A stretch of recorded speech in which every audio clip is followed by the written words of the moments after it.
Good evening, everybody. Hello. Hi. It's nice to see you all again. Thank you for coming back. We really, really appreciate it. Indeed, there's quite a few familiar faces in the chat already. I see some good friends actually in the chat. Thank you for coming. Ah, yes, there's everybody. We've got a couple of new people appearing already. We do, in fact. Random Rocker, first time chat. Tea and Ink, first time chat. Thank you ever so much for coming. I hope you enjoy your time here. Absolutely, we've got some exciting things to do tonight, haven't we, Blue? Certainly. Yes. I certainly hope so. That everyone enjoys it. So here's to the second instalment of GameTea. I always expect a better chime there. I know. I'm going to have to gong to mark the special occasion. So, what have we got to talk about this time? Well, we've got quite a full stream ahead for everybody because we are going to be giving away some really cool prizes tonight as well, and even better, everybody will be able to win them. So every viewer on this stream will come away with a prize only if they can solve my puzzles. They can be quite devious. They can, and also you can get them rather too quickly. That's the DM life. It's the two extremes. There's never a middle ground. Either it's gotten immediately or never. And those are your two options. Absolutely. Either we're stuck at the locked door for half an hour, or the locked door has been opened within 15 seconds and the DM is left rather exasperated, Blue. That is how it be sometimes. Yep, so who have we got in chat? Oh, we've got GameTea. Hello. Thank you for your order this week. Much appreciated. Maxie's in. Kyrex is joining us. Hello there. Nice to see you. Blue, you went a bit Star Wars. I'm sorry. Hello there. General Kenobi. So, to introduce ourselves, as we must do in every stream, my name is AJ Haitley and I am a trio of goblins puppeting a human skin. Clumsily.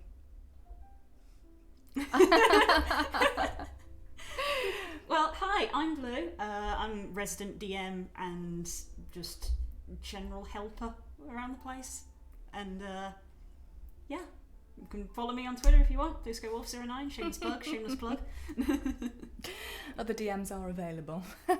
They are not. I assure you they are not. So, have you been working on any personal projects this week? I have, yes. I'm briefly, I think I mentioned it a little bit last week, but I have gotten into VR chat as of late, and I am working on making my own world in Unity that I'm hoping to share with some of my friends in the future. So I've been chipping away at that in my spare time. I've been using a mixture of free assets that you can get online, as well as trying to make a few of my own when I haven't been able to find anything particular that I'm after. I'm not really a coder, so there's been a few bumps along the way, but the small bits of code that are in there are working, which I'm really happy with. And my hope is maybe within the coming week or so, I can put it out there for my friends to join in and have a look at in VR. Spectacular. And what have you been working on? I have been preparing the visuals for next week's session, actually. So, my players are currently in a mysterious and dark realm, and I've been greatly enjoying making that as cinematic as possible for them. I'll say no more because I think I'm in danger of spoiler territory. We're only probably not dead, but we're definitely not in heaven. You are because I'm there. They are in Erebus, land of chaos and mists. The in-between. You know, the is not, the once was. They're not sure. Probably not dead. Probably. Here we've got Ursi. Hi Ursi, nice to see you. Hello. My lovely niece is watching as well. Aww. Oh, thank you. No, Hayley says no spoilers. Absolutely. Now, we have some things to show you, don't we? We have the prizes that we're going to be giving away this week. So, if Roxy, if you would be so kind as to show our viewers the Explorer's Map packs, please. Yes, so...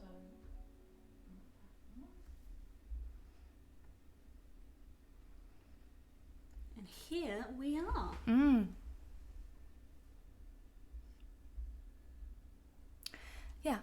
So, this week, this is what we're going to be giving away. What this is a range of explorers maps. They are based on historical references, and you'll also note straight away the Tolkien resemblance. Very, very heavily inspired by Tolkien's classic fantasy map look, that classic cartography. And what these enable you to do as a DM or a player, or somebody who's thinking about world building for the first time, you'll be able to download these. They're usually priced at $2.49, but we're going to give them away, as I say, if people can solve our puzzles.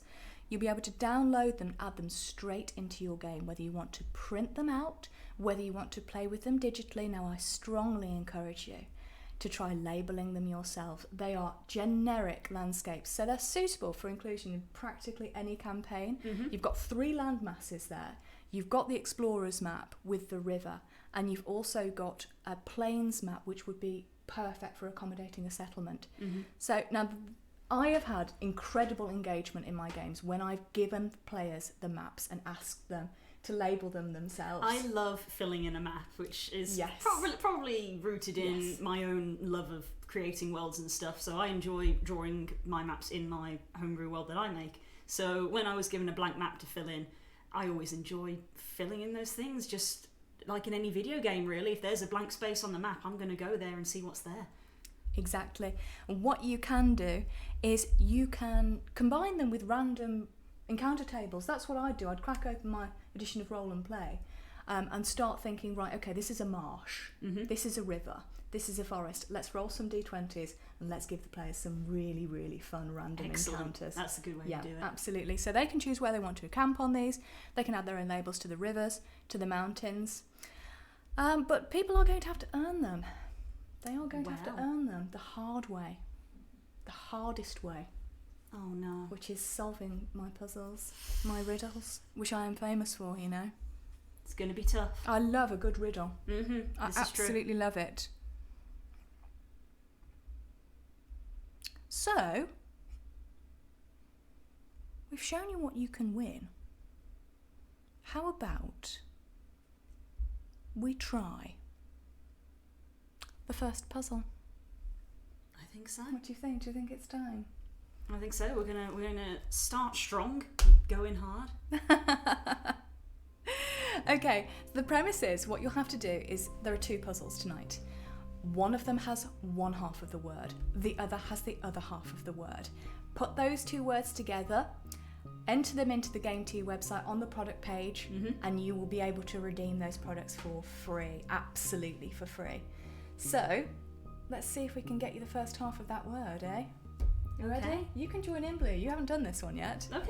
Well, I won't give the game away. Okay. I'll give people a chance to have a little think if you about do it. get it, then keep mum. I'll keep won't it to you? myself. Chat, feel free to work together on this. Okay. So, in front of you, what you can see then is one half of my puzzle log. Absolutely fiendish, aren't I? What you'll need to do in order to solve this puzzle is make a full word by adding the same 4 letters to each of the above letters. Okay, I get you. Yes. One person saying, gimme, gimme. By all means, if you can get past the puzzle. Of course. Yes. So we've got Irby, Tris, and Ages. Same 4 letters added to those words. We'll make new words. Full words. Okay. Dr. Brea says, repeat what we have to do again. So you need to make a full word by adding the same 4 letters to each of the above partial words. Those 4 letters should all be the same. They should all be the same. So the same 4 letters added to those words will give you your answer. Do we have any guesses? I've got something forming. I've got an idea. We'll see what the chat thinks. Chat is very, very quiet. I think I've stumped them. You can almost hear all of the cogs turning. Ah, okay. Or are those the cogs in the lock? They are not turning currently.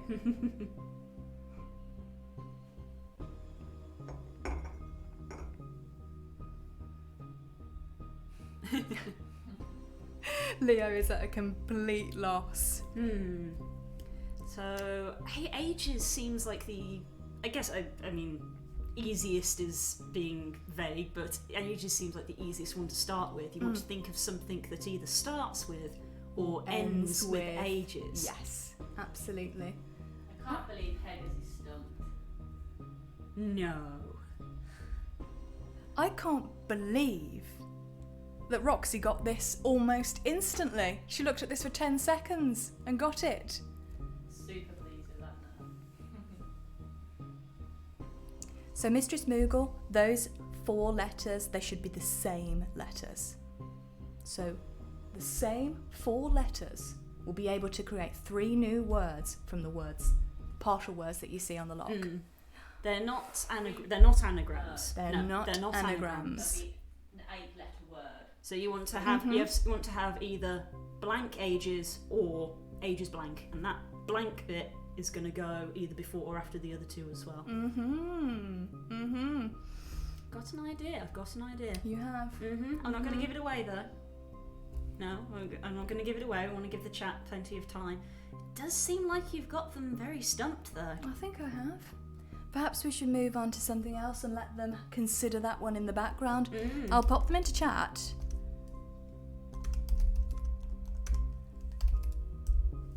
So, everybody can keep on thinking about those and keep considering them. Have a little think. Yes, absolutely. The 4 letters, they can go before or they can go after. Ooh. Oh, we have somebody. Ooh, I think we may have a winner. We were about to change scene, but we might have something. Dr. Breos thinks they've got it. The 4 letters are pass. We have somebody There we go. victorious tonight. But that's only part 1. That's only part 1 of the puzzle, so that's only only part half, guys. Yeah, absolutely.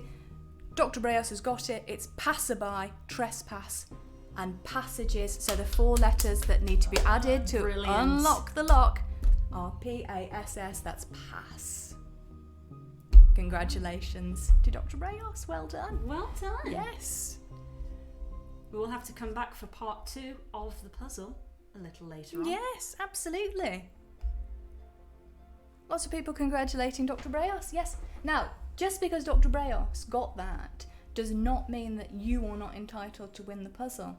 So what you'll have to do is make a note of that word, make sure you remember it, add it to the other half of the puzzle that's coming up. All right. So, well done for guessing. Very, very good. Fantastic. Yes. Now, I have got a question for you actually, Blue, and a question for the rest of the chat. And it's something that I was considering this week. I want to know, what is the best and most iconic sword in games? Well, there's plenty to pick from. Yeah. And I feel like this is going to be a divisive question. Yeah. I am a Nintendo girl, Yeah. so my brain immediately goes to the Master Sword I from the Zelda suspected that franchise. you might say that, actually. That is a thoroughly iconic sword. And I think the definition of iconic there, like, you can immediately identify the franchise that is part of. Yeah, absolutely. That's a good one. What do we have in chat? Nothing so far. I think Soul Edge as well from Soul Calibur is a very, very good candidate because it's so adaptable. Yeah. But I think for me, I think I'm going to have to say Final Fantasy VII. It's got to be. It is. You notice how I say the game and not the swords because it's 2 swords. It's got to be the Buster Sword and the Masamune. There we go. Yeah, because it doesn't have just one. It has 2 iconic swords. Just like you saw it coming with me, I did see it coming with you. Absolutely. I do also like the gunblades of Final Fantasy VIII. Gunblades are cool. Yes. I do quite like a gunblade. Yep. Ursi said Buster Sword. Kiltier said Masamune. Well, there you go. Dr. Breos says the diamond sword in Minecraft. Yeah, That's true. that's a good one actually. That is actually. Immediately I've seen quite a few of Immediately reminds those. you of Minecraft. Yeah, I've seen quite a few of those going around conventions as well. Yes. In crowds and things. Yes. So, how important do you think it is then, as a player or a DM, to give your players personal relationships with their weapons? I think that's a pretty good thing because even though, if as we often do, we take for example 5th edition D&D, there are a wide variety of weapons to pick from. Generally, people will find a weapon that they like and they will stick to it. And quite often they will build their characters around it. Oh, I just had somebody pass me a sword. The Sword Maiden. Brilliant. I mean, so yeah, as I was saying, quite often you will have, when making a character, you might think that you have a weapon in mind. You know, a common one is that you want to make a ranger and you want to use a longbow, or in some cases you want to break the mold. You're like, I want to play a ranger, but I'm not going to use a longbow. The weapons that your DM gives you will often shape that. Like, when I first made my rogue, I was going to go dual daggers because I was like, you know, it's classic dual daggers. They're lightweight, both can be thrown.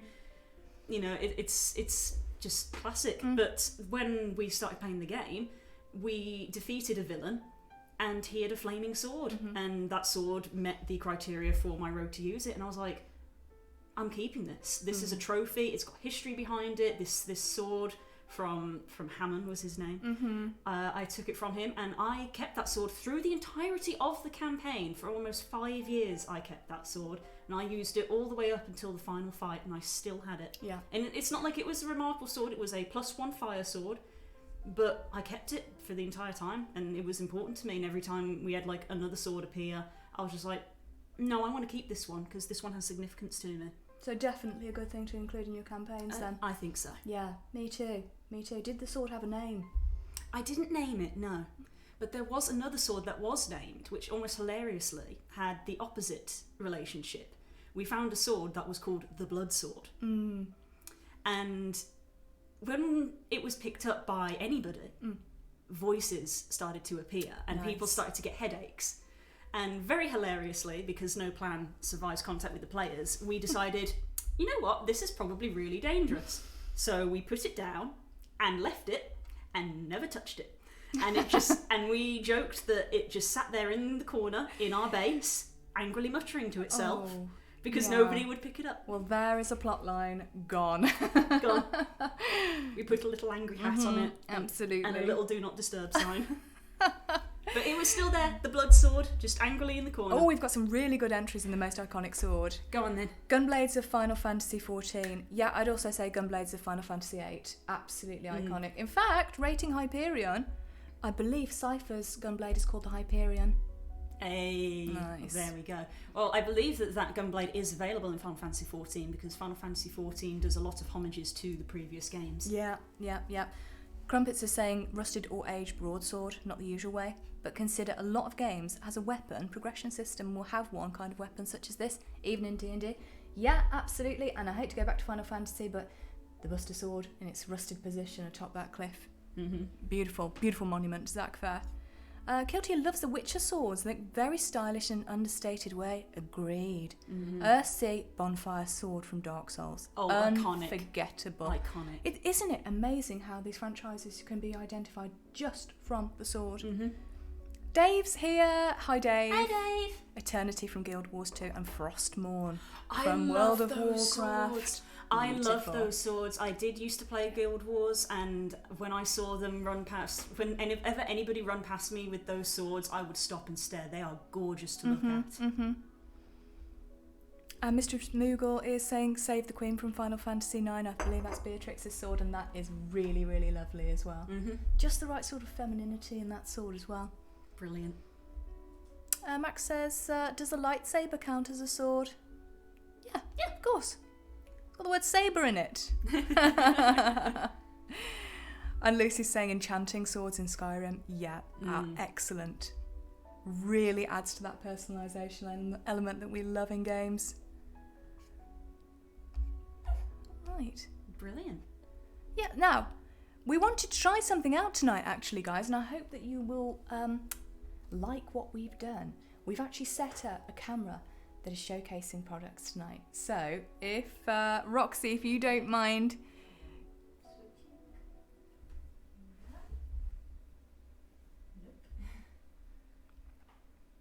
So this is experimental. Oh. Please give us a moment. There's technical difficulties here. Kyrax is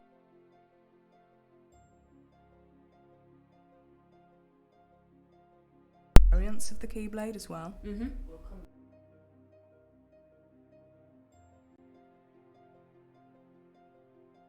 Sharp edge dice to show you that were just released this week. Yes, they are gorgeous. They are fantastic. We've actually managed to create a sharp edge dice with a dandelion seed preserved inside. That is just such a difficult thing to do because the resin and the bubbles, to kind of get past that takes a lot of technical finesse. So we'll be showing those off later. Oh, there you go. I think it's up. I think it's up. Oh, we're back. It's up. It's out of focus.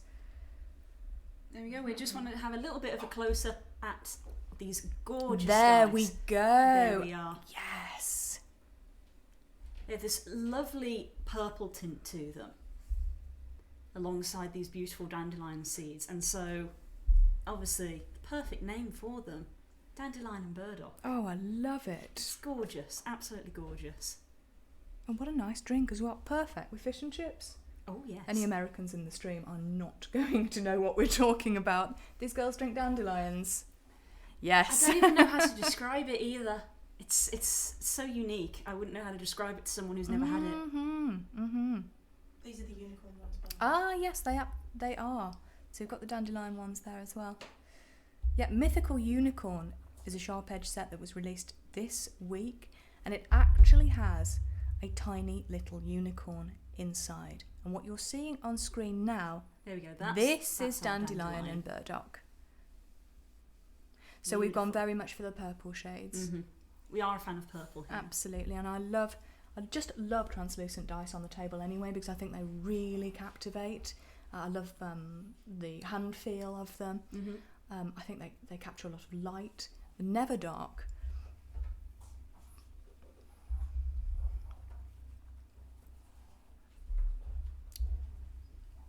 And that's another example of dandelion and burdock. And hopefully on the D8 you might be able to see, it's difficult without the macro lens, but you might be able to see that there are, in fact, yes, several seeds inside. What a lovely one for druids. Beautiful. Really beautiful. good, really nice for druids. And in the background, I hope you've noticed our explorers maps. Indeed, we've got a copy right here on the table in front of us. Absolutely. Now, in your prize pack, if you do win it tonight, you will be able to print that out straight away. It's pre-gridded, and it's incredibly easy to start incorporating that into your game. And there we've got Tadpole again. There he is, our favourite little boy. Favourite little Tadikins. Gorgeous, gorgeous. We talked about Tadpole last week, but now we have our camera set up so that you can actually get a good look at him. Yes, you'll be able to see Gareth's painting work.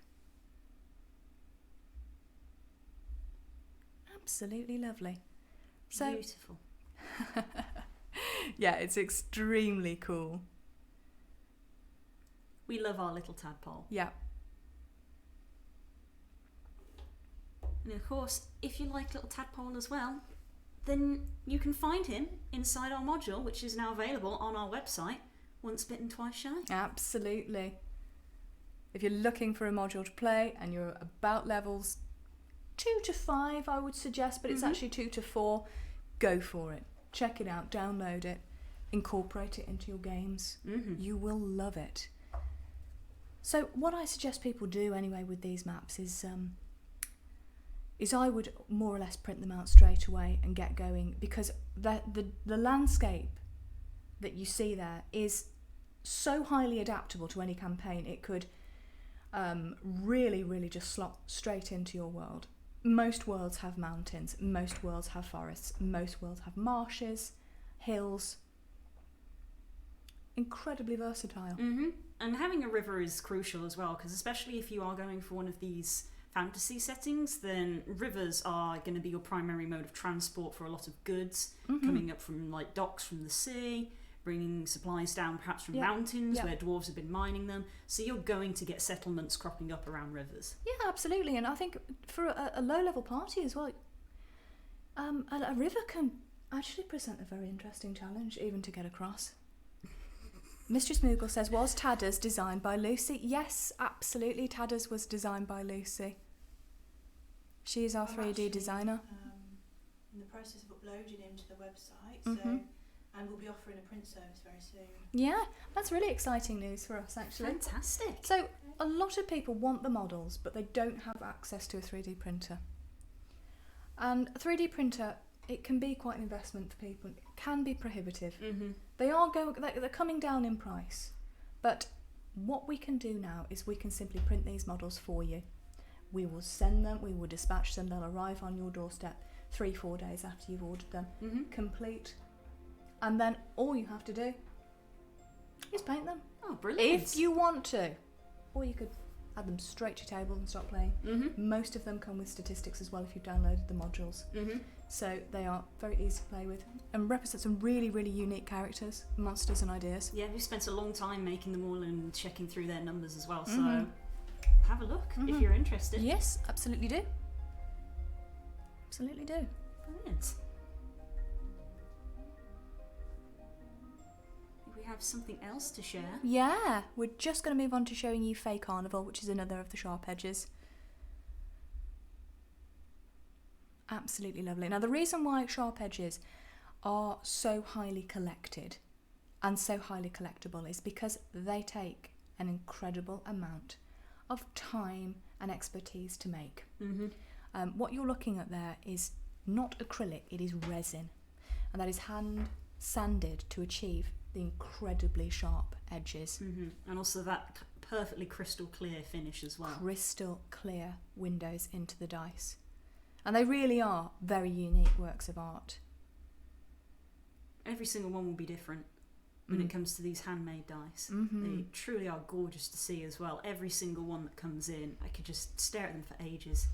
I think if you've got a character who particularly aligns with the aesthetic, they're a really nice way to memorialise that character, remember the campaigns that you've been playing in, and also maybe a lovely gift for your DM. This is true. Yeah, It's absolutely. a good way to appeal to a DM's good side. I mean, as everyone knows, I have an endless library of characters, and I do like to match up dice to them when I can. That's a really good question for the chat, actually. Do you match your dice to your character? Yeah. Okay, well, do you match your dice to your DMing? Ooh, sometimes. Sometimes. I suppose it's a carryover from my characters in that I have obtained occasionally sets of dice that particularly chime with certain NPCs. And if I know those NPCs are going to be in the session, they are the dice I will use for the session. And we've got a first time chat from Dylan Wizard. Great job on the map. I watched your last stream a bit after answering puzzles all by my lonesome. Well, that's good because you get to work together this week with everybody. We've got one left still on our stream. Yeah, absolutely. Dr. Breyer says only lawful evil people don't match dice with characters. Yeah, I agree with that. That sounds like chaotic evil to me if you're not going to match them. Okay, here's a good question for you, Blue. Do you have a dice set for your big bad guy? That's a yes. I can't talk about that for various reasons. And on screen at the moment, we've got the beautiful new Goblin King dice set. One of my favourites going live this Love week, them. actually. They've got a new typeface on them, which is really, really nice. It's very goblin-esque. And as a trio of goblins puppeting human skin, I can really get behind that. Crumpet says, for those who haven't worked with resin, hard-edged dice take a lot of time to perfect. That's absolutely true. That's really what you're paying for, you know, the expertise. And they do come, and it is worth mentioning, that they do come with a beautiful vegan leather carrying case. Let me just show that. And that has a foam insert as well. It just makes carrying your dice around a pleasure. And also keeps them protected as well. Absolutely. And with those sharp edges, you know, you don't want to be scratching things inside your bag. Right, I think it's time that we had a little break. Goodness, already? Yep, it's gone that fast. Time flies. So we will be back in 2 or 3 minutes. We're just going to refill our cups of tea. And we will see you after the break. Don't go anywhere because we've got puzzle part 2, remember? Puzzle part 2 is coming up.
Hello. Right, we are back, and I've got the real questions. I've got Excellent. hard talk, sheer hard talk. Go for it.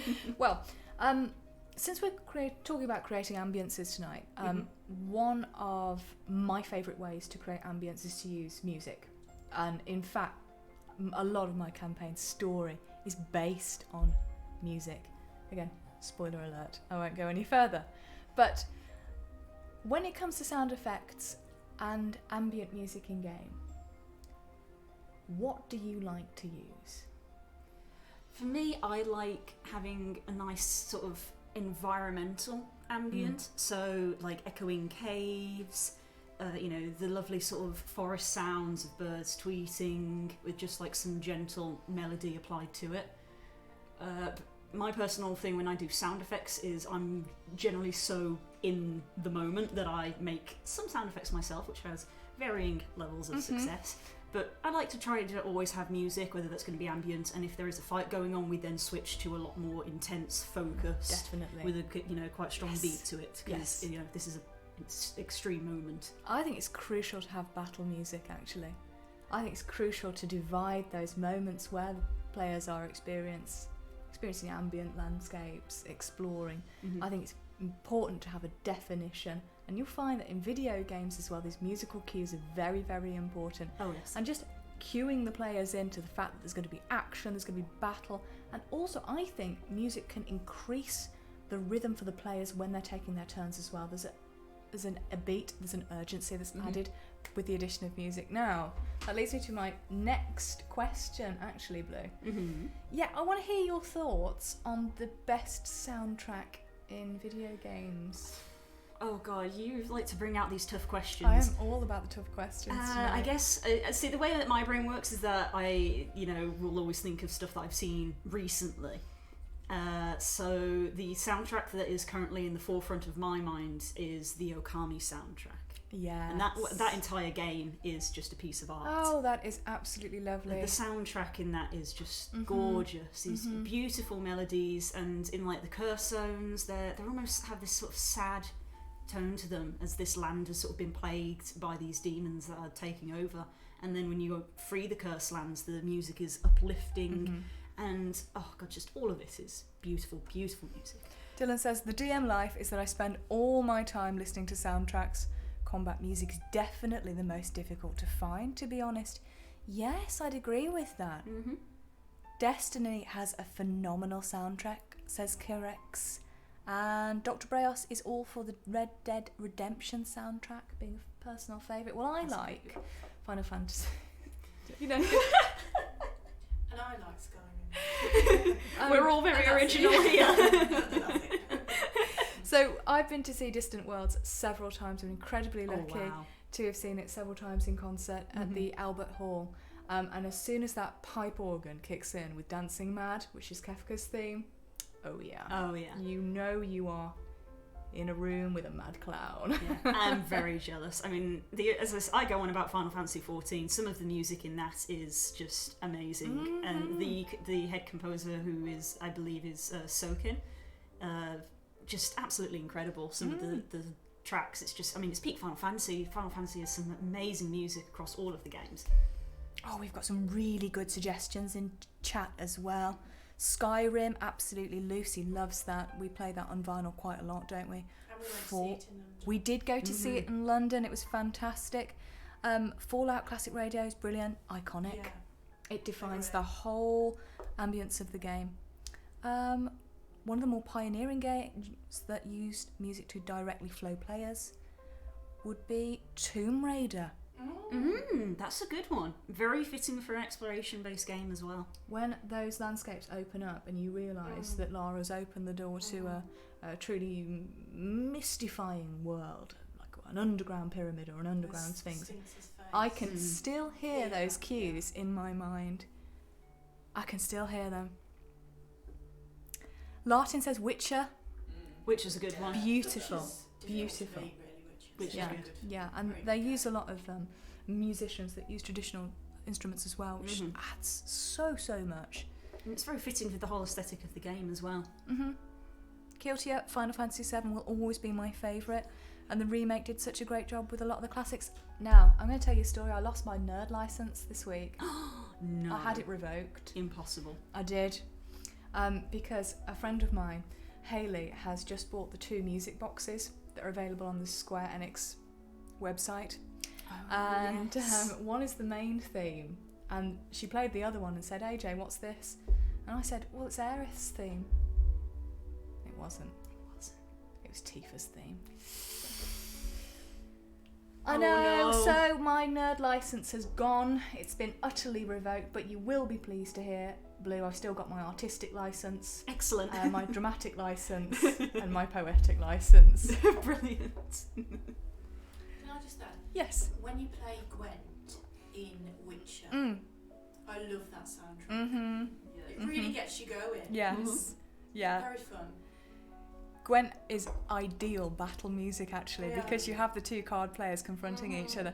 It doesn't get too in the way, because obviously in DM you still need to be able to describe what's going on. Yeah, that's the thing. You've got to be able to speak and describe everything. So you don't want something that's too over the top. Yeah. Dylan, The Order, 1886. Now, I was going to mention that, but it seemed a little bit too obscure, but that's one that I use in my own campaign, actually, when we're around the table. Absolutely. I actually didn't know that. Yes, it's got a wonderful soundtrack. Dylan Wizard's also suggesting Ocarina of Time, Shadow of the Colossus. Shadow of the Colossus. Yeah. Iconic. That motif. Mm-hmm. So do people like the original versions in the game, or do you prefer the orchestrations? That's a good one to ask the Final Fantasy fans, actually, because when you're going back to 1997 in a lot of cases, and prior to that even, and I mean the opera in Final Fantasy VI, for example, on what would it be, like a MIDI file? Yeah, I think it's MIDI. It's come a long way, because now you're having actual opera singers and a full orchestra. So I don't think that's a hard question to ask. I mean, I don't know. Honestly, I think it is a hard question to ask. I do, yeah, because obviously having these amazing orchestra covers of these classic songs is just phenomenal, but nostalgia is so hard to beat. Nostalgia is so hard to beat. Yeah, we are looking back with rose-tinted glasses on some of these, I think. I mean, yeah, I've heard a few orchestral Pokemon pieces in my time, and they've been gorgeous, but at the same time, you turn on a classic Game Boy and you load up Pallet Town, and I'm there. My memory is just there. I can't beat it. There's nothing spookier than Lavender Town. It's still haunting. It is. It's still haunting. It is. Mm-hmm. Keeltia loves the Black Mages covers, especially Dancing Mad. Yeah, absolutely. So for those of you that don't know, the Black Mages are a rock band cover of Final Fantasy. Brilliant. And actually, you do get a lot of jazz orchestration as well, coming out of Japan. Yeah. Nia soundtracks, Phoenix Wright soundtracks. I love the Phoenix Wright jazz soundtrack. I was about to mention that one. I've actually listened to that a few times. Yeah, it's great. Absolutely great. So we haven't really reached a consensus on what the best gaming soundtrack is. There's too have many. we? There's too many. Does everybody want to give their final answer? I mean Skyrim. I can't. Lucy's going for Skyrim. Would that be Elder Scrolls in general? Yeah. Oblivion's got some good got ones some as great well. ones. Yeah. And Morrowind. I'll press- play Witcher. Roxy's going for Witcher. Yeah, it's perfect for a D&D campaign as well. I mean, Final Fantasy is just... It has the range. Mm-hmm. There's all sorts of music in there across all of the games. Yeah, we've got a vote in for Final Fantasy 14. And It is beautiful. It is beautiful. It is beautiful. If you haven't listened to some of the 14 music, then I would recommend it. Mm-hmm. Because it is astounding. And there's a couple on there that I listen to on a regular basis, just on their own. Mm-hmm. I am going to go... I mean, fealty binds me to Final Fantasy 7, doesn't it? But I do love Final Fantasy 8. Mm-hmm. You're just never ever going to top One Winged Angel. When you hear that in game, it's the first time in game that you've heard orchestrated voices, and it is impactful. Yeah, definitely. Again, nostalgia just has so much power, really, when it comes to these.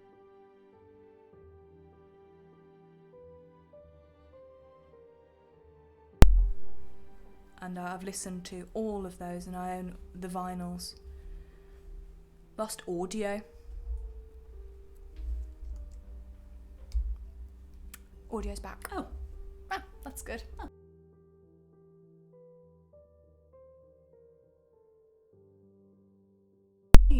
That's crucial though, because honestly, some of the most terrifying moments that I've encountered in video games is when you're walking down a hallway and the music stops, and you realise it, like, you weren't aware that there was music, but you become aware the moment there isn't music. The power of silence. The moments it stops, there's just that pause of, oh, what's happening? Why has the music stopped? Something is cutting your audio in and out. Yeah.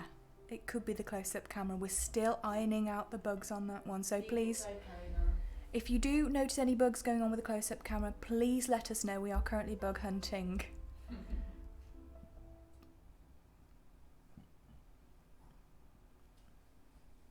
Here we are. Yeah, we're showing you some new dice again. I love this set so much. Anybody who knows me, it's not surprising. You get some blue and purple, and I'm in. I'm there. I love this set so much. Well, this one actually matches your Tamagotchi, doesn't it? Doesn't it? Well, Michi is here. Yes. She is That's here. Michi. I'll slide Michi. Oh no, Michi's had a little poop. Oh no, no, we're not showing this. There she is. That's it. Don't let people see her shameful. No. The shameful incident. Mama's working. Oh. Sorry, Michi. I'm sorry, Michi. Mama's working. So this is Lady of the Lake, and this is another new one for this week, and it perfectly matches Blue's Tamagotchi. Yeah. Do you know there are rare Tamagotchis, Blue? I did, actually. Oh, yes, that's something I learnt when I bought that for you. I don't know how you get them. Well, they were all sold out, and some of them were very expensive. Gosh. I think they released country/region limited Tamagotchis. I'm quite sure that the UK region was a mermaid finish, and it was very beautiful. That Sadly unavailable. So well, I'm more than happy with the one that I've got because it's lovely. the blue and the purple starry, it's just peak me. Let's be honest, it is peak my aesthetic. Kiltia says, "Oh my god, what a blast from the past!" Yeah. Yes, I had a Tamagotchi actually. And it lived for 92 days Damn, until I lost it. Aww. So, goodness knows where that went. Who knows? And we've got a new one coming up as well. We've had so many new dice lately. It's been absolutely phenomenal. These are, I mean, we keep saying they're gorgeous. They're all gorgeous. Yeah, we love this. State this enough. They're all gorgeous. 3 for 2. Yep. This is Royal Ransom. So Lady of the Lake and Royal Ransom and Goblin King are all in the 3 for 2 offer, and it's really, really great value for money actually. That one combines the purple with the gold, which hence royalty. Yeah. Oh, brilliant. They're perfect if you have a royal character, an aristocratic character, but they're also perfect if you're a thief. If you're a thieving little bard who just likes to pretend to associate with royalty and to pretend to be of the blood.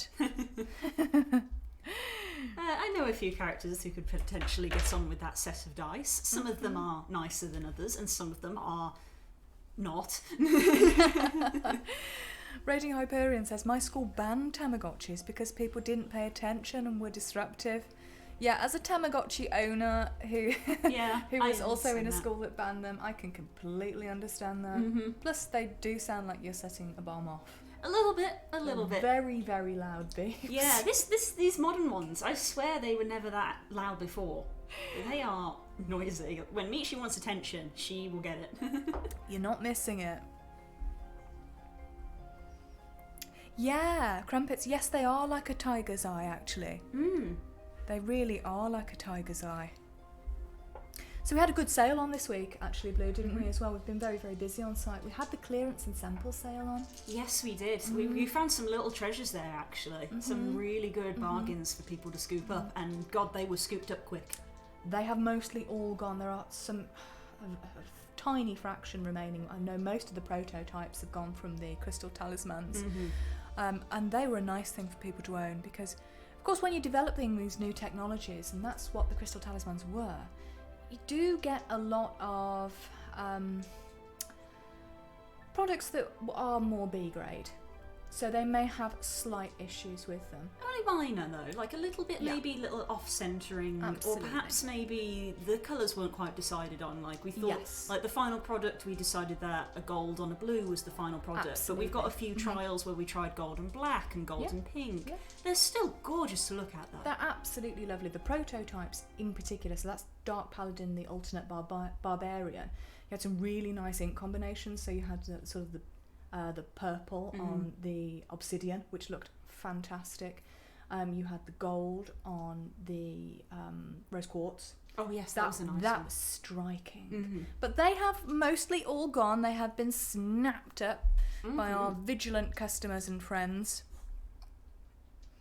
And on the camera now, we are looking at Goblin King again. I'm hoping that Blue will do the voice. I don't want to do the voice. Because the moment I try to do the voice again, I'm going to do it wrong because of pressure. Because that is how it goes. Blue, you remind me of the babe. What babe? The babe with the power. What power? The power of voodoo. Voodoo? Hoodoo. Do what? You do. You're not even getting it. No, shut it down. Shut it down. Dr. Braille says those remind me of the warped forest in the Nether. Oh, we've been playing a lot of Minecraft, haven't we? Caves and Cliffs update. I mean, we've just played a lot of Minecraft in general, let's be Yeah. honest. We're an old hat when it comes to Minecraft. We've lost several years to Minecraft Yeah. so far. I dread somewhere there being like an archive of my cumulative time in that game. It is frightful how much time I have spent in that game, but I would not trade it away because you know what, the amount of friends that I've made playing through Minecraft has just That's been true. wonderful. In fact, we met through Minecraft. This is true. A little This is known true. story. But yes, it is absolutely true. The Caves and Cliffs adds some truly epic scenery into Minecraft, I think. What would you say was your favourite? I think my favourite is the mossy underground caves. I would love to recreate that in D&D. Because the underground has been completely overhauled, that's a very, very hard question to answer. It all looks lush and incredibly rich. I think just for the first time, seeing a mountain that's going up to the world limit is something special and almost brings back those first memories of Minecraft. Definitely. When, 8 years ago. 8 years ago. Yeah. When the procedural generation was maybe a little bit less advanced. It's a little wonky sometimes, but I think that added to the charm of the game, honestly. Sometimes you could get some really interesting spawns. Yes, it could also be used to your advantage because occasionally you'd be able to peek down a chunk that was missing and see what was down there. Just a at the little bit, bottom. yeah, back when chunks Not didn't that I load in. would ever cheat Oh, at no. video games. Oh, no, of Blue. course It's not. against my moral position as a lawful good character. I need you to roll deception on that one.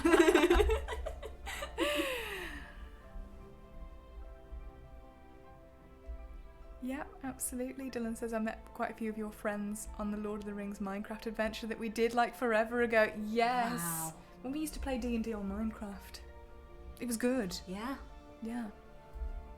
Back in today. That's a long time ago, isn't it? I still reminisce sometimes. Right.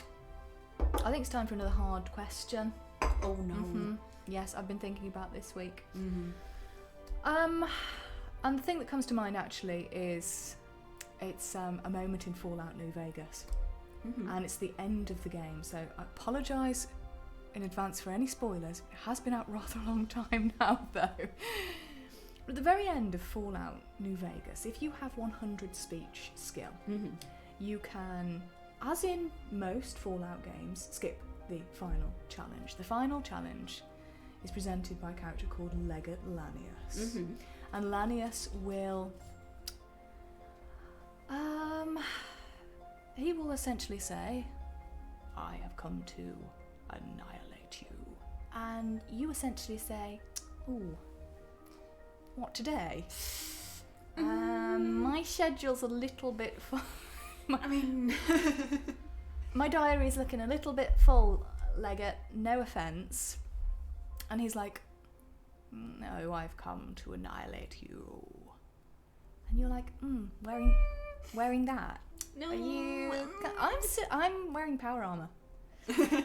I mean, whatever makes you feel comfortable, Legate Lanius, but you know... Those shoes?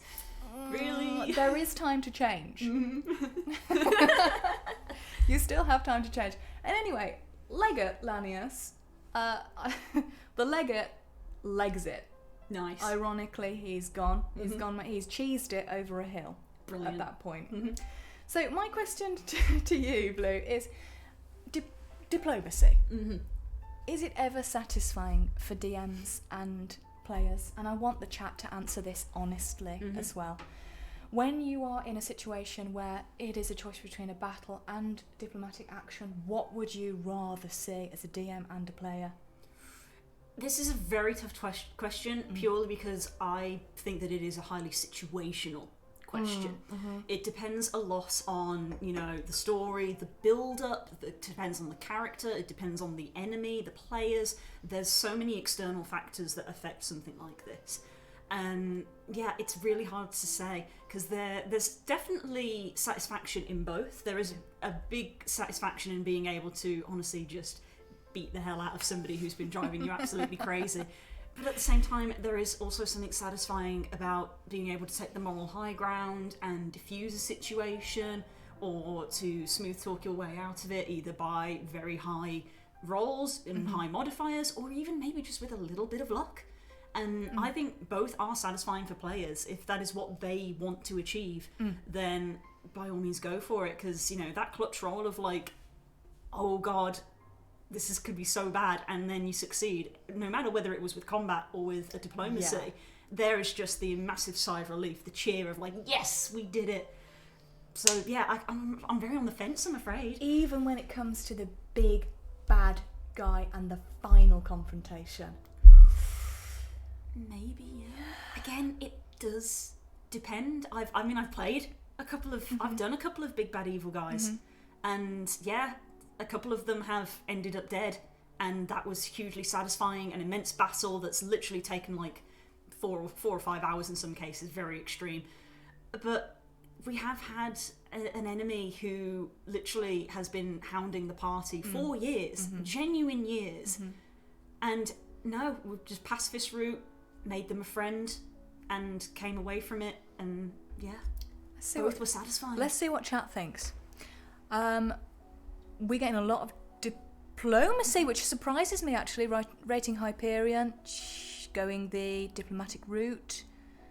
Dr. Breos, good diplomacy, is very dependent on improv skills and the players of the DM. Agreed. Dylan Wizard, now Dylan's a very experienced DM, and he says diplomacy also requires roleplay, which cannot be beat.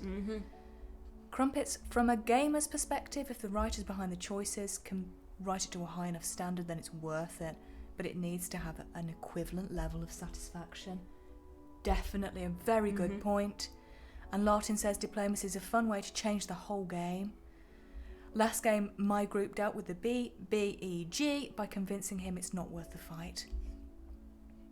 It offers them the chance to return. The most frustrating part is all the combat planning is wasted for now. That is the hard part. If you are DMing a session, that does happen. You have prepared a battle. Try to adapt it so your effort's not completely wasted. All I can say is recycle. The possibilities are endless. We believe in recycling here. If you made a really cool monster stat block that didn't get used, then you can just save that and put it in a back pocket for another session. You can just reskin it, give it to a different monster, but keep the numbers the same. Yeah. No one will know. Yeah. You're the DM. Yep, so generally then, I think people are happy with both a combat and a diplomatic solution. That's nice to hear, because, yeah, as I said, I'm very on the fence. I think both have a place in a game, and it depends entirely on the build-up, the characters, the players. Yeah, and what people want to do, because sometimes players will just want to kill somebody. Yeah. Crumpets has got a good point. Consequences, what does leaving them alive do for the world? If they die, does it change things for the better or the worse? If you kill them, are you only as bad as them? Have you just simply replaced one tyrant with another? These are real questions, Blue. I told you they were going to be hard tonight. They are tough, and unfortunately the answer for most of them is it depends on context.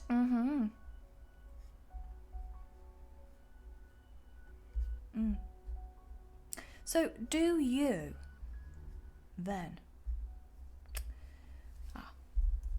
Here's an interesting question for you, Blue, and this is my final question of the night for you. And this is one that I picked up on one of the D&D meme pages. How do you describe 1 hit point worth of damage? Because their example was biting into a particularly sharp, crisp, or, for you American viewers, chip. And it hurting the top of your mouth. Not puncturing the top of your mouth, but hurting. I don't know, I mean... I don't know if a paper cut is quite one, because paper cuts can actually sting for quite a while. So I don't know if a paper cut is actually one. That might be more. Maybe like a pinch? Maybe a paper cut, but then you put your alcohol hand gel on. No, that's definitely more than one. That is definitely more than one. Not in saying a stub toe. Stub toe, yeah, that can be pretty bad. I guess like a really hard pinch. Yeah, or like a scraped carpet burn. I've got a good one. Funny bone, not funny. A funny bone knock. You know when you're on your mobile phone and you accidentally press the camera button and it turns round? Oh no. That's 1 hit point of psychic damage. What about when you're getting ready to relax for an evening and you're lying down in bed on your phone and you drop your phone on your face? Is that 1 hit point of damage? Yeah, I think that's 1 hit point of damage. Right, have we got any good suggestions from the chat? An abrasion or a scrape? Yep. Paper cut, alcohol hand gel is at least 5 hit point damage.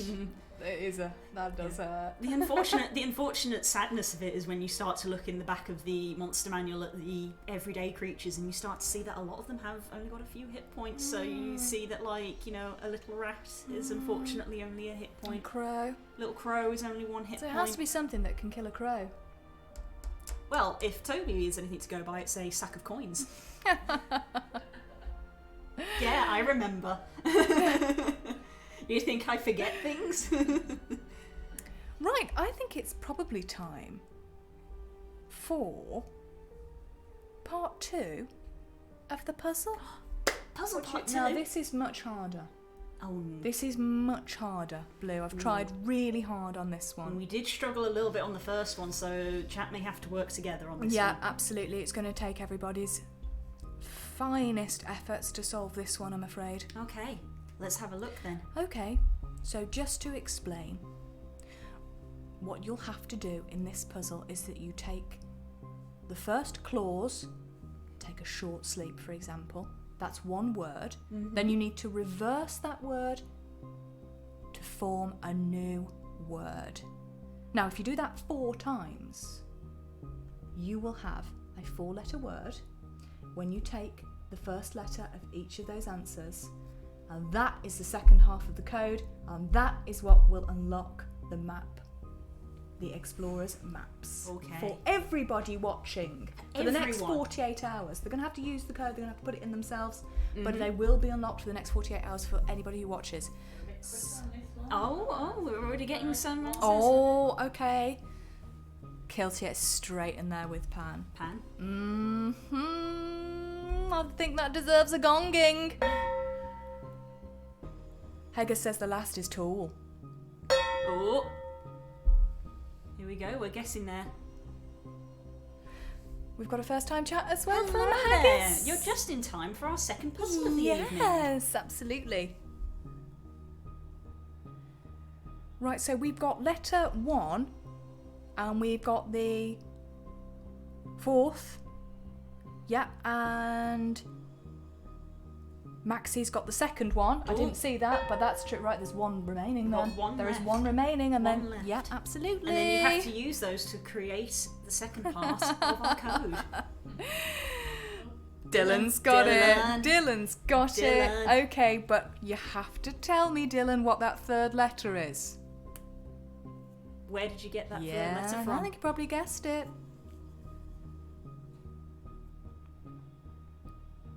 So very, very, very well done.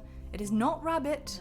Oh? It is not rabbit. No, because if you reverse the word rabbit, you get Tibber.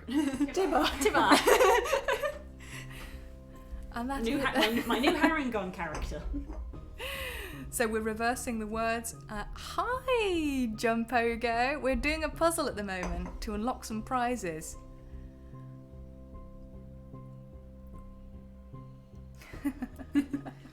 What is that third one? is that third Who can one? tell us what that third one is? Someone's got to get it. Somebody's got to get it right. Especially since we actually know what letter we're looking for. Absolutely. So you know that. And you know what? I'm not going to help them. No? I'm not going to help them. They're too clever, We Blue. don't need the pity. Metallics Blue has got it. There we go. See? Didn't need your help. There we go. It's Yep. Dia or Reed. Yeah, absolutely. Well done, guys. That's fantastic teamwork Brilliant. from everybody. So Dia reverse is, of course, Reed. Which means that the answers in order are Pan, On, Reed, and Tool. And that will form your 4-letter word, Port. Well done, everybody. So you'll need to combine that with the first half of the puzzle, which was pass, to create the word passport. And I will write it in the chat for you. That's how it ought to be entered into the website. Roxy, if you can show our viewers the website, please. If you navigate to digital content printables, you'll see the Explorers Map Pack. Everybody, please go and download it as soon as possible. Well There done. we go. So the passport code is going to give you £2.49 off that particular product, rendering it free. So Fantastic. yeah, and while you're there, pick up some other things as well. Pick up the other freebies if you would like. And remember, if you enjoy our streams, you can also donate to us. We would appreciate it. Fill up our teacups. That's empty. Oh no, we can't be having that. I've got absolutely no human blood in there, Blue. I don't know what I'm going to do tonight. So Jumpoga says, I'm confused and intrigued. I missed the puzzle though.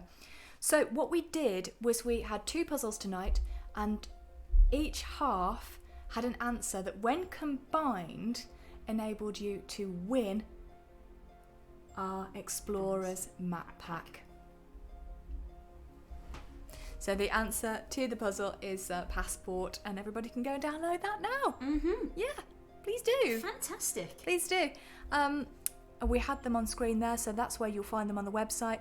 If you need to navigate to the website, you've never been there before, just go to the bottom of the stream and you'll see GameTea.co.uk. That is our website, and navigate to the digital content where you'll find these maps.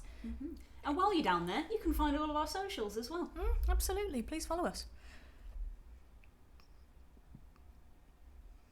So those will be available for the next 48 hours.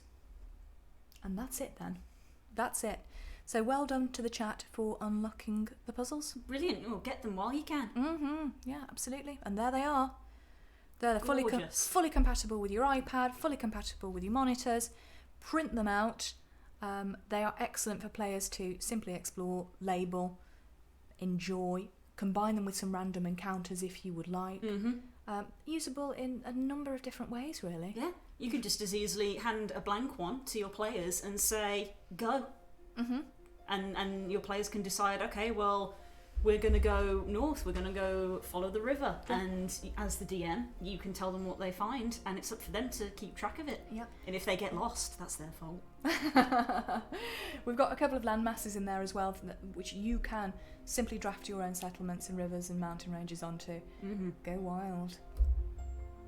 Look, listen, not everybody has the time on their hands to create really nice artwork and visuals. This is true. And I think everybody can benefit from having them in the campaign and having them usable, and that way you are able as DM to spend more time thinking about what your players want to do, thinking about your players, building a narrative together. You maybe don't have to worry as much about tracking down artwork that's usable. Yeah. It's all there for you. So, Yeah. yep, congratulations everybody. Great work on the puzzles. And we'll have Well some. done. We'll have some more for you in future. Brilliant. Yeah. Danny Cage says those are perfect. I got a resin 3D printer and setting up a huge Kraken encounter that these will work beautifully for. Oh, brilliant. That sounds like it's going to be a fun fight. Yeah, yeah. And resin, just perfect for miniatures. Mm-hmm. You really do get the incredible detail with resin. Very high quality. Yes, absolutely. Is that a good cue to show off Tadpole and the product camera? I think so. I think we can switch back. Yeah.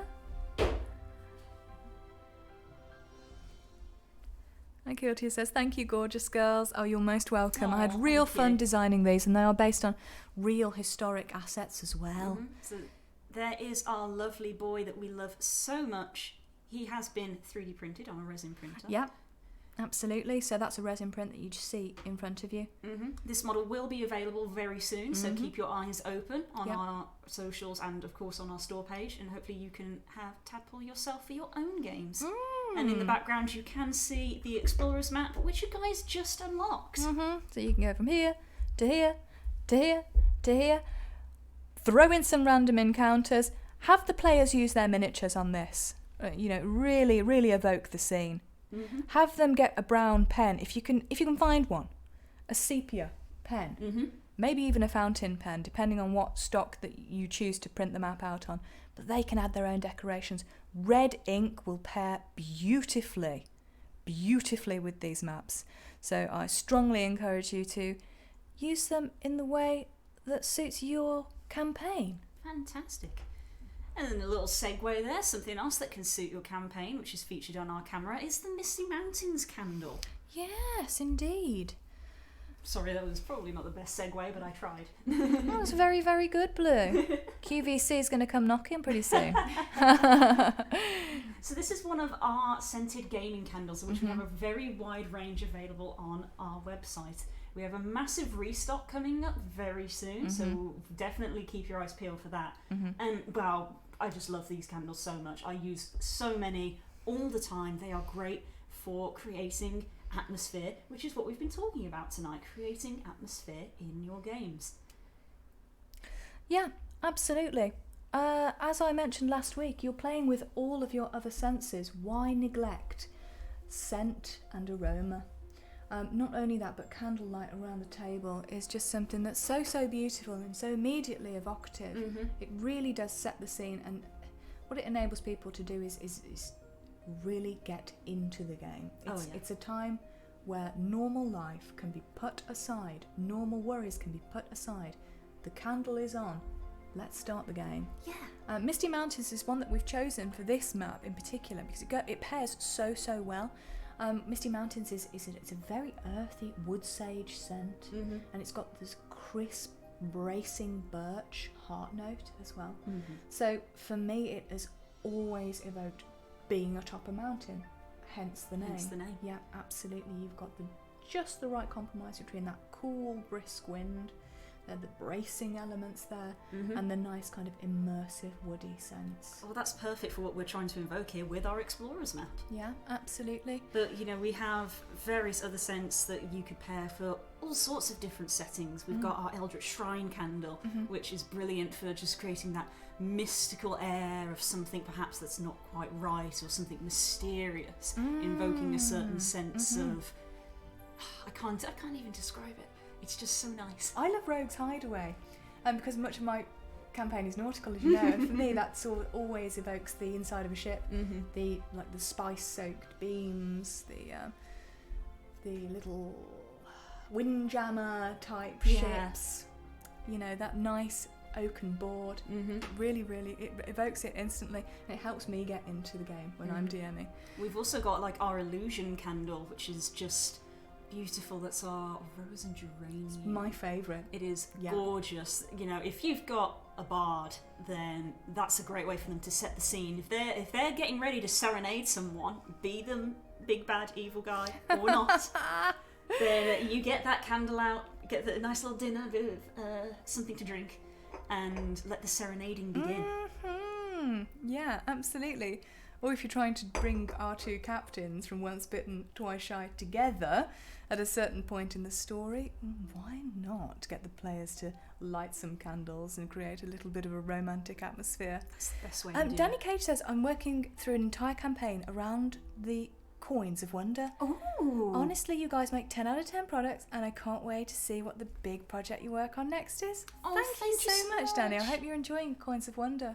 They are my pride and joy. Worked really hard on them, and we'd love to hear stories about that campaign. That sounds fascinating. Yeah, it really, really does. Particularly which coins have worked best in play. Cup of Tiefling says, I use Misty Mountains when I run Rime of the Frost Maiden, and it's lovely. Great Brilliant. choice. Brilliant. Yeah. And nice to see you again, Cup of Tiefling. Yeah, it's lovely to see you. And Dylan says, have you all tried the Call of Cthulhu tabletop role-playing game? Yes, I have. For me, personally, I thought that my characters died so quickly that it was impossible to create a long-term bond with them. Right, I have not tried it. This is the unfortunate truth of that. I am not a jack of all trades. I am a master of one. I have played 5th edition D&D for many, many years, but I've pretty much not played any tabletop RPGs, so I'm afraid I can't comment on that one. Dylan says, "Ha, that's hilarious." Yep. From what I can gather, that is a RPG that certainly does lean more into the roleplay, because if you get into combat, you're pretty much going to die. Like, you do not want combat in that game. It is fatal. I think the Lovecraftian elements make a great kind of resource for you to yoink, yoink, yoink inspiration from very, very regularly. Rating Hyperion really wants to play D&D again. I miss it. Well, perhaps we could run a little session one time on one of our streams. Now that would be fun. Right, well, we're getting up to 8:30, and that is the time where we thought we might conclude the stream actually tonight. We're going to try and make this a regular Wednesday thing, so you can keep joining us at 7 p.m. if you would like to discuss what you've been doing in the week, your stories, what adventures you've been playing, and how your D&D experiences have gone for the week. As well as a little bit of video gaming chat, because come on. We're going to be playing some video games. I mean, I'm very excited because I got a new game coming out this Friday, which I cannot wait to play. Yeah, what's that?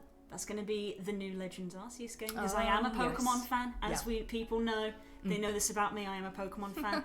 It looks like it's a big branch out for the series. They've gone more. They've gone in the open world direction. A lot of people have made the comparison of it looks like Pokemon but Breath of the Wild. If that is the case, I would love that, because Breath of the Wild was a brilliant game. Yeah. Breath of the Wild 2, please. Yes. Actually, Roxy's got something really exciting coming as well, haven't you? You've got a Steam Deck coming. Yeah. I've pre-ordered the Steam Deck, so I'm not sure when it's going to arrive, but I can't wait. Yeah, we're not sure. Like with anything Valve, we're not sure. Well, get your crystal ball out. Start reading those tea leaves. So long as they don't try to make a third one. Dylan Wizard saying Elden Ring next month. Can't wait. Can't wait. That's another big release. Yeah, absolutely brilliant. Right, so we're going to round off with some questions and answers. Please drop them in the chat if there's anything that you'd like to ask us. Anything at all. 100%. We are here for your questions. February release date just announced for the Steam Deck, by the way. Yep, Danny. Yes, absolutely. Now, you say they didn't make a third one, but Half-Life Alyx. It's not got the number 3 though in it, has it? It was. Because Valve can't count it. Crumpet says, when you reach affiliateship, will you make it so we can sub to you? Yes, we've got to do 7 streams in a month. We've otherwise made it and we've otherwise qualified. So that's really great news. Thanks to everybody that views the stream, because that really helps. If that is a goal that we want to try and achieve, it means that we may have some bonus streams happening on a couple of extra days. If that is the case, then be sure to follow us both on Twitter and here on Twitch, so that you can be notified when those streams will be occurring. Yes, please do. Dr. Breyer says, did we have names for the Gongbelins? We don't. I know, I think we should call them what we said last week. Allo and BJ. It's sticking. No, it's sticking. We cannot call it BJ. I don't know why I have to express that. We cannot call it that. So the answer to that question, Dr. Breyer says, yes, they do have names. Blue is just in denial. Dylan says, question for those who play a bit of D&D 5e. How do you approach magic items? Do you like having them be fairly common or rare? Do you mostly make them yourselves to fit in your settings or puzzles? Ooh, we come at this from opposite ends, we do. Yes, we do. I exclusively make my own magical items or reskin them for the purposes of my campaign, which is almost a 19th century Napoleonic world where a lot of the high fantasy items just wouldn't be appropriate. So I say keep them rare, I say keep them as milestone achievements for the players. Mm-hmm. In my campaign, when you came to the end of the Lost Caves and we reached Stargazer's Wreck, having Stargazers, the famous artificer's treasures in there was an accomplishment for the player. This is true. This is very true. How do you approach it? Well, I'm the total opposite because my campaign and my worlds that I generally make are quite high magic, so there is magic just everywhere. So you can go into towns and you can buy magic items. They are expensive, and I have my own sort of guide on how much something is worth. But there's the way I try to balance it is that I have magic items that are, for lack of a better word, common, that do very minor things, such as little magic notes that you can use to clean things that people use in like inns and stuff to help them clean up easier. Little tiny fire starter packs which cast like a little cantrip that people can use to start fires. For those who don't have access to magic, because it can happen even in my high magic campaign, people can sort of go and buy these like little, almost like little luck charms that do give them a little bit of magic.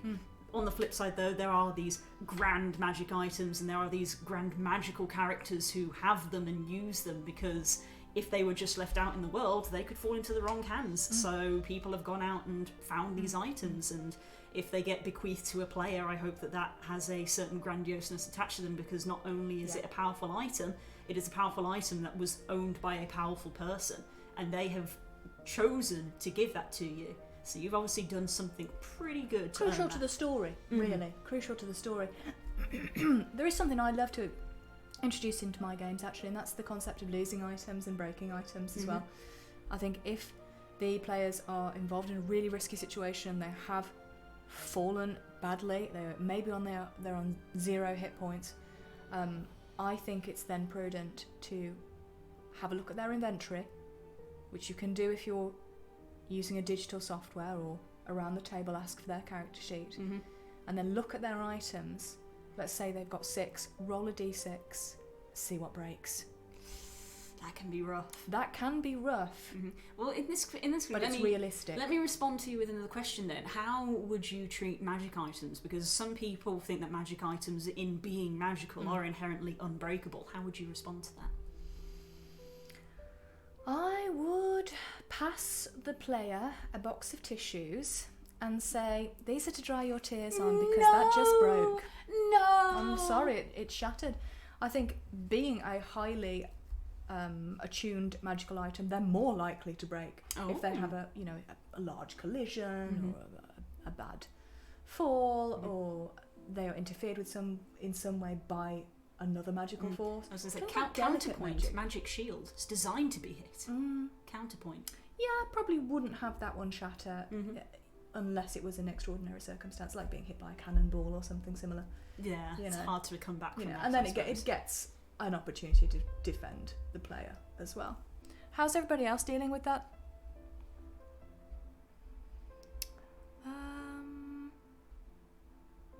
Danny says, depends on settings. I ran a prior campaign where all magic items were basically cursed black metal items made by a cursed Oathbreaker paladin. Ooh. Fantastic, sounds like a really good premise. That's pretty cool. Cobra Tiefling loves having them. Common magic items are great for illustrating a high magic world without making your party OP too early. Yeah, this is what I try to use in mine. Common magic items. A lot of homebrew stuff from the Griffin's Saddlebag. Excellent resource. one hit point of damage when you pass the tissues. one hit point of damage when your fantasy item breaks. It's emotional damage. It is. I believe that's called psychic damage. Have we got any more questions for chat? And chat, would you like to ask us any further questions before we round off the stream for this evening? I'm trying to think. I'm always terrible when I'm put on the spot. I'm struggling to think of something. Chat, please come up with another game for the name for the goblins. I'm begging you. We could name them after our first 2 donators. Ooh. So you've got 5 minutes to get your donations in. There you go then. That seems quite simple to me. Yep. Since some DMs use items if they are magic, core to their structure. But when the weapon is sacrificed, it has a chance to shatter. Yeah, nice. Nice arcane explosion, perhaps, when magical items shatter. I've done that one before. That was a nice one. Yeah. That's a cool thing. Yeah. Guiltier, I like the idea of one of the goblins being called Gonk. Gonk? Oh yes, like a Gonk droid from Star Wars. I do quite like Gonk. We started on a Star Wars theme. Perhaps we should end on a Star Wars theme. One thing that I quite liked, which at the time it was horrifying, but at the same time I was like, oh, that's clever, was characters actually got tracked down because of their magic items, which was a terrifying thing because it happened to me and I was the one who was tracked down, and it was literally like a dramatic moment out of a film or something. It was literally just like, how did you find me? And it was literally the knife that I was carrying. It was a magic knife, and they literally, because essentially I'd stolen the knife from somebody that they knew. Might have killed them a little bit.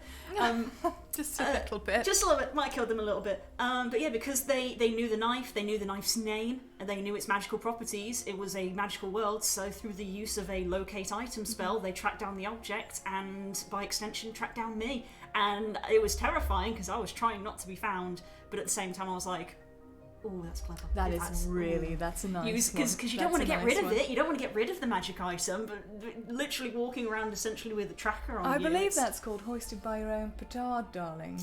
It happens so frequently. Dylan says, I personally make nearly all of my own, since it is incredibly fun, but I like mostly items that are situational. Yeah, Lucy's character in my game ended up with a Gucci cape. It wasn't Gucci in the game, but it was of Gucci design. Nice. Yeah. Girls gotta have Gucci. Alright. Oh, we got a donation. Dave! Aww. Dave donated £10. Oh, thanks, Dave. That's really, really kind of you. Aww. Dave is a gumble in them. Dave gets to name the Gonblin. No, Dave is a Gonblin. He's going to be the Gonblin. So one of them's just called Dave. Yes. Right, okay, which one's called Dave? Which one's Dave? There you go, Dave. You're going to have... Ooh, you get your choice. Which is of the Gonblins is Dave? Which one's Dave? Yeah, Dave the Gonblin is very apt. So we've got Blues or AJ's. Which strikes you as a Dave? Which one's the Dave Gonblin?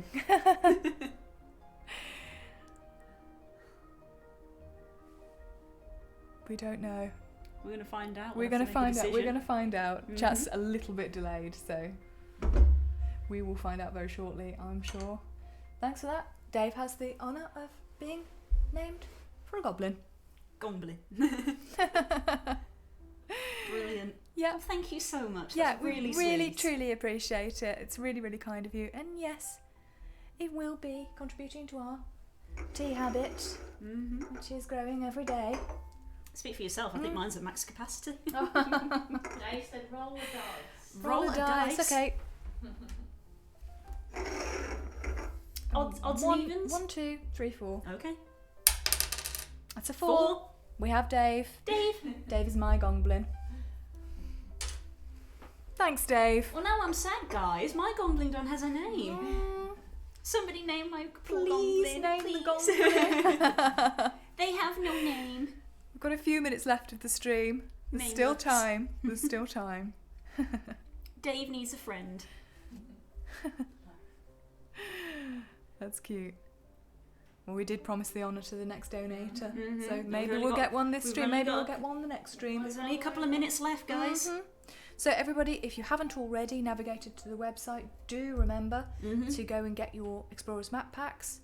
And if you do end up using them in your game, by all means, send us a picture because we would love to see that. It's very, very satisfying as artists. Remember, you've got to take advantage of that code that you guys worked out from our puzzles. It's a limited time offer, so it won't work forever. It is only for the next 48 hours, and do capitalise that code. So as I typed it in chat, that's passport, all one word, and all capital letters. I thought it was appropriate since, you know, the stream's been about exploring and the explorers maps. Oh, definitely. So what do you need to explore? Well, Passport. usually you need a passport. That's something that I think could be quite fun, actually, is in D&D, because I feel like it's something that people don't always anticipate. I've done it a few times, especially in my dwarven cities, because they're quite lawful. So you come up and someone goes, excuse me, have you got a pass for that? Do you have travel documents? Have you got a licence for that, mate? And it makes people sweat. It does, because it just doesn't occur to people to be like, oh. Yeah. Excuse me. Interesting potential for fraud as well. Do you have any identification? Yeah. Yeah. Sign here, please.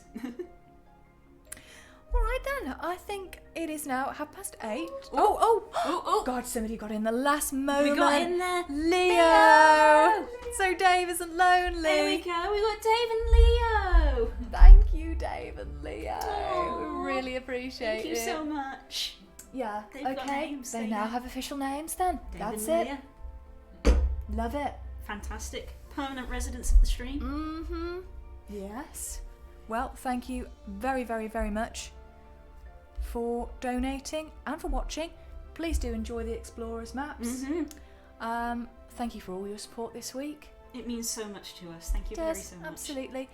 Enjoy the new dice if you are buying this week, particularly Sharp Edge. Some really lovely ones there as well. And we will see you next Wednesday at 7 p.m. for GameTea. See you then. Good night, everybody, and a final Bye. gong from Dave and Leo.